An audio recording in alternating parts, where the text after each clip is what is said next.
Hello my dear students, welcome back to debit credit classes. और ये है class 11th accountancy का chapter 5 part 2 date is accounting standards. जी हाँ, और ये लास्ट पार्ट होने वाला है।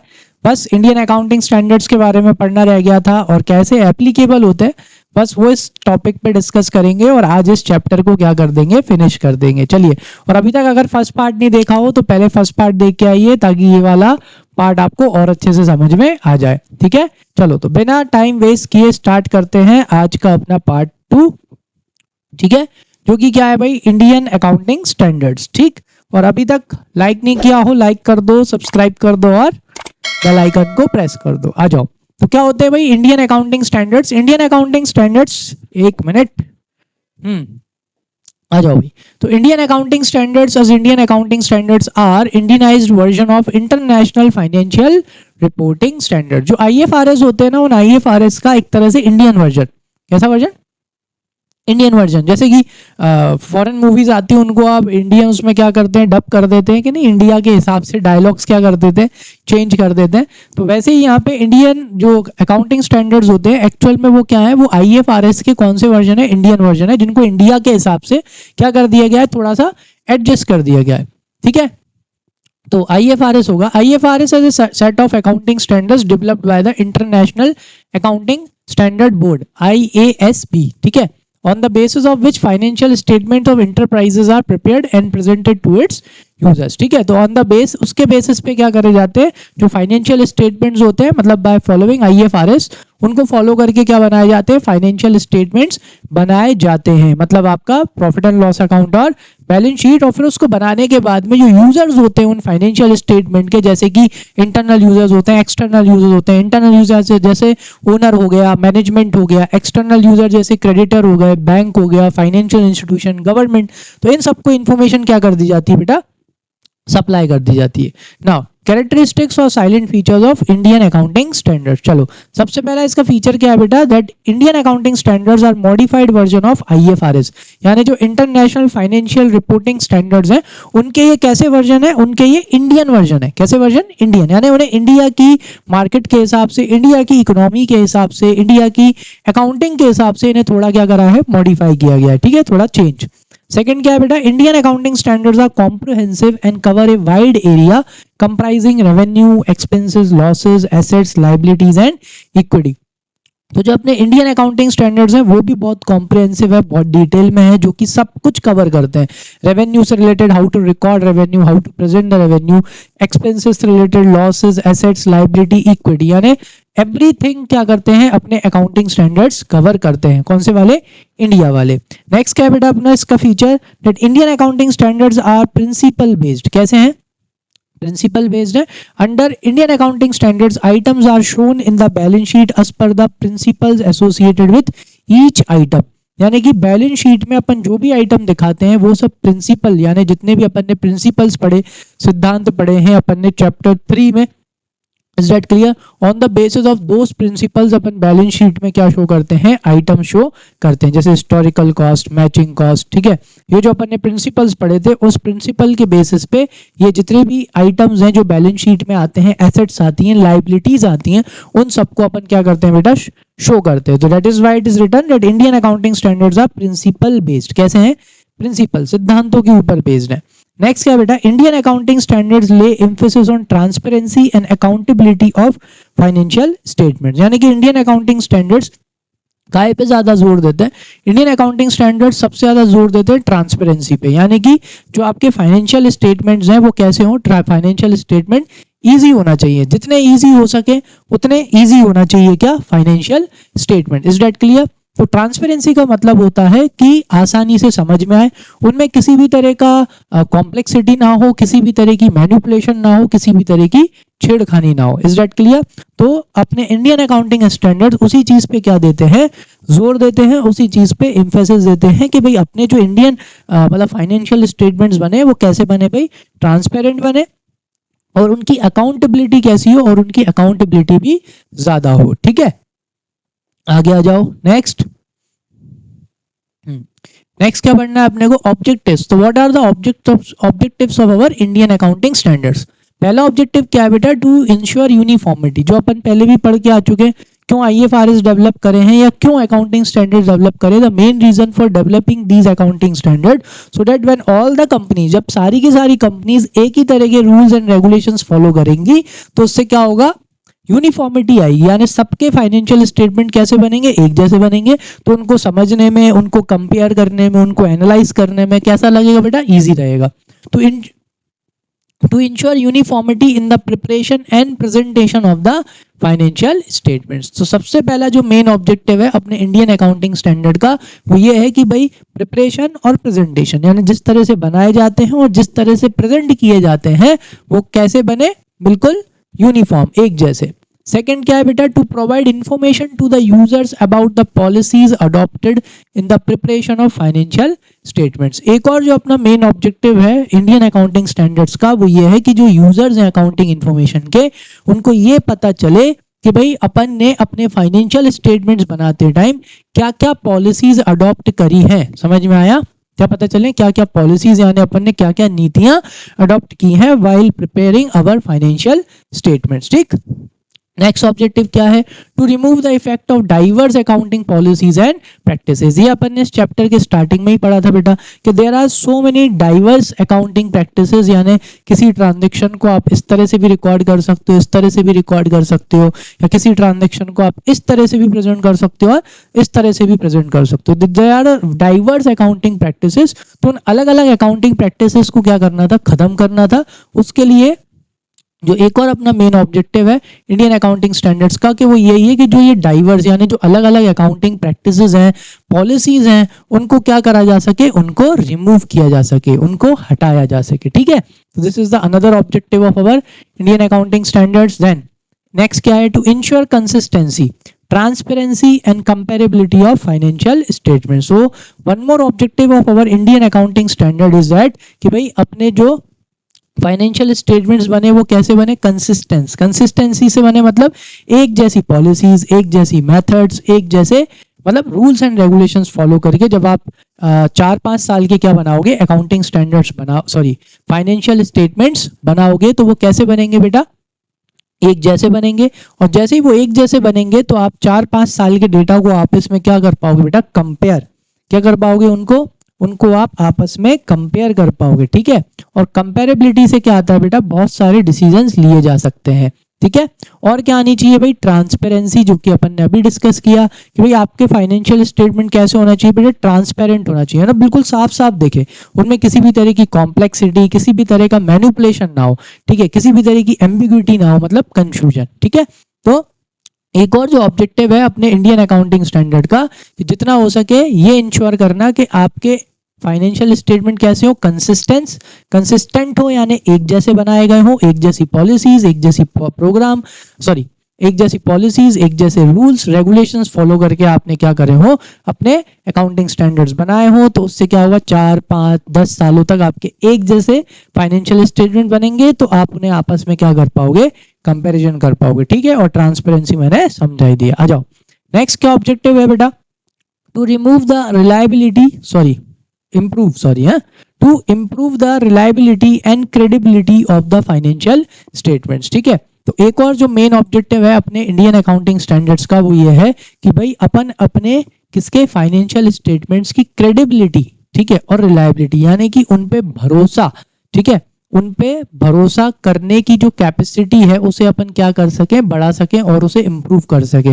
मतलब जितने भी अपने कंपनीज हैं, इंडियन कंपनीज हैं, जितनी ज़्यादा वो अपने इंडियन अकाउंटिंग स्टैंडर्ड्स फॉलो करके अपने क्या बनाएंगी, फाइनेंशियल स्टेटमेंट्स बनाएंगी, तो वो ज़्यादा रिलायबल होंगे, उनकी क्रेडिबिलिटी भी कैसी होगी, उनकी क्रेडिबिलिटी भी ज़्यादा होगी, उनकी रिलायबिलिटी यानी उनके ऊपर भरोसा, ट्रुथफुलनेस, वो भी कैसी होगी, ट्रस्टवर्दीनेस, मतलब भरोसा कैसा कर पाएंगे अपन, ज्यादा कर पाएंगे। Is that clear? So this is the another objective of our Indian accounting standard, that to improve, क्या इम्प्रूव करना, रिलायबिलिटी और credibility of our financial statements. मतलब कि अगर अपने इंडियन कंपनी जब इंडियन अकाउंटिंग स्टैंडर्ड्स को फॉलो करके क्या बनाएंगी, सारे के सारे फाइनेंशियल स्टेटमेंट्स बनाएंगी, तो उनकी जो रिलायबिलिटी है, उनके ऊपर रिलायबिलिटी और क्रेडिबिलिटी यानी वही उनकी ट्रुथफुलनेस और वो सब ज़्यादा आप उनके ऊपर क्या कर पाए, भरोसा कर पाए। इन्वेस्टर्स, क्रेडिटर्स, जो भी एक्सटर्नल पार्टीज होती हैं, जो भी इंटरनल पार्टीज होती हैं, ज़्यादा से ज़्यादा अपने फाइनेंशियल स्टेटमेंट्स पे रिलाय कर पाए। ठीक है,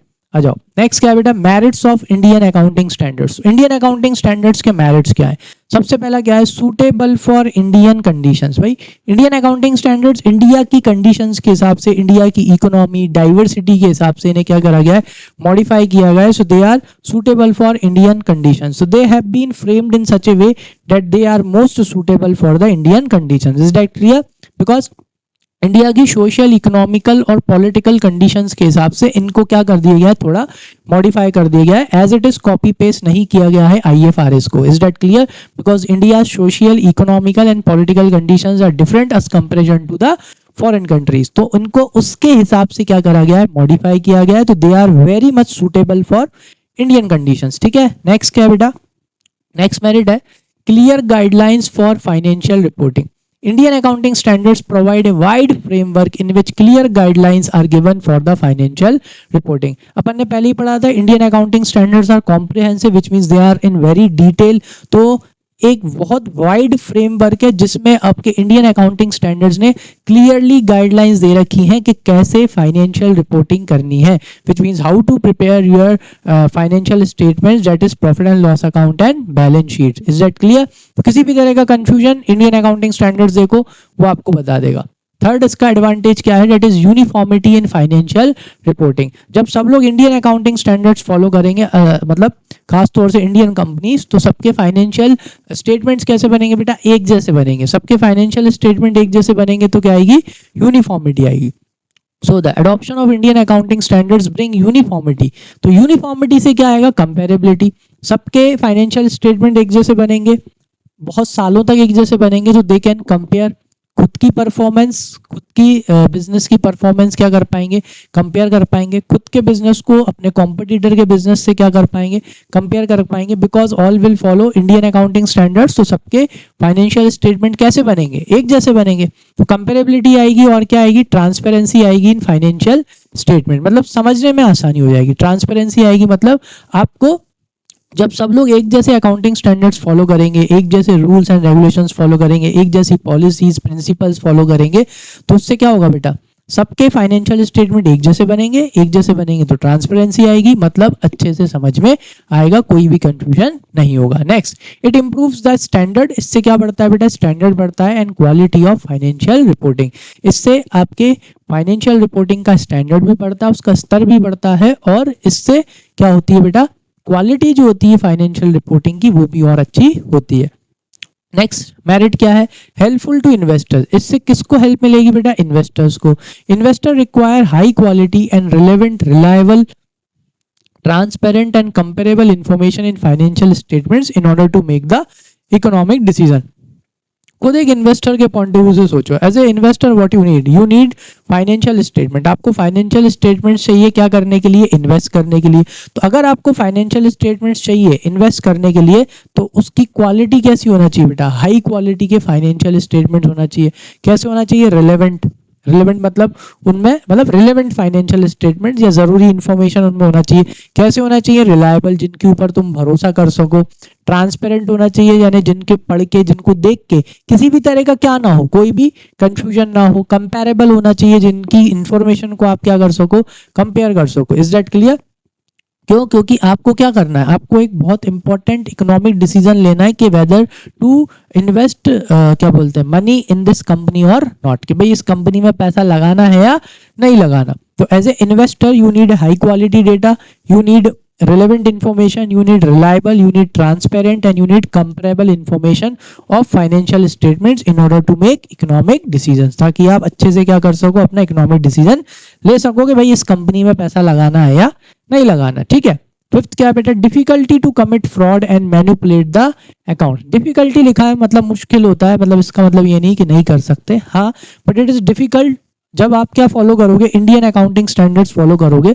सो there are tough and rigid rules for the preparation and presentation of financial statements. So Indian accounting standards में भाई rigid rules हैं। rigid rules यानी जिन्हें आप तोड़ मरोड़ नहीं सकते, जैसे हैं वैसे के वैसे, स्ट्रिक्ट रूल्स हैं, उनको वैसे के वैसे लगाना पड़ता है while presenting financial statements under Indian accounting standards and it is extremely difficult to manipulate the accounts। तो इसलिए बहुत डिफिकल्टी होती है आपके अकाउंट्स के साथ आप क्या कर पाओ, छेड़खानी कर पाओ, या कोई और आपके अकाउंट से छेड़खानी कर पाए, because these rules are very rigid.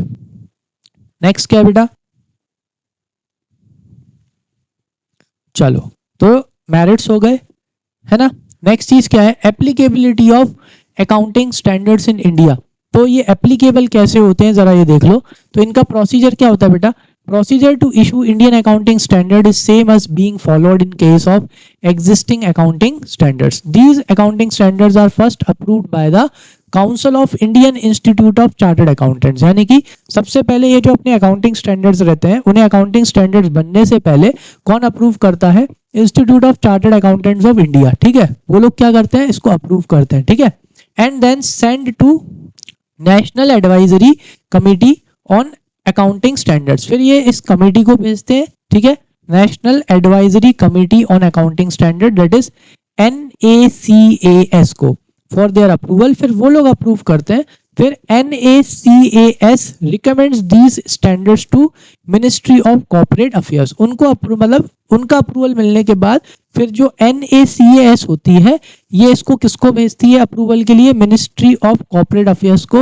And on their approval, और उनके अप्रूवल के बाद में the standards are notified in the official gazette. और जो अपना ऑफिशियल गैजेट होता है उसमें इसको क्या कर दिया जाता है, एक तरह से पब्लिश कर दिया जाता है, या एक तरह से उसमें उसको क्या कर दिया जाता है, नोटिफाई कर दिया जाता है कि भाई अब इस अकाउंटिंग स्टैंडर्ड को फॉलो किया जाएगा। अमेंडमेंट होता है तो अमेंडमेंट का भी कैसा प्रोसीजर रहता है, सेम प्रोसीजर ही रहता है, ठीक है। तो यहाँ पे क्या करा जा रहा है भाई, पहले इंडियन अकाउंटिंग स्टैंडर्ड्स अगर आपको अप्रूव करना है तो सबसे पहले उसे कौन अप्रूव करेगा, council of Indian institute of chartered accountant, ठीक है। फिर उसके बाद इसे कहाँ भेजा जाता है, national advisory committee on accounting standards में फॉर देयर अप्रूवल। और उनका अप्रूवल मिलने के बाद में वो इसे कहाँ भेजती है, मिनिस्ट्री ऑफ कॉर्पोरेट अफेयर्स में। फिर वो अप्रूवल दे देते हैं, तो ये standards are notified in the official gazette. तो ऑफिशियल गैजेट में नोटिफाई कर दिया जाता है कि भाई एक और नया अकाउंटिंग स्टैंडर्ड आ गया है, या अकाउंटिंग स्टैंडर्ड में क्या कर दिया गया है, अमेंडमेंट कर दिया गया है, ठीक है, एग्जिस्टिंग में। चलो, अमेंडमेंट का मतलब होता है चेंजेस। चलो, so the government of India has issued notification regarding 41 Indian accounting standards so far. So the government of India also clarified that unlisted companies with a net worth under 500 crore and urban cooperative banks with a net worth under 200 crores won't be required to adopt Indian accounting standards. They will continue to apply existing Indian accounting standards, ठीक है।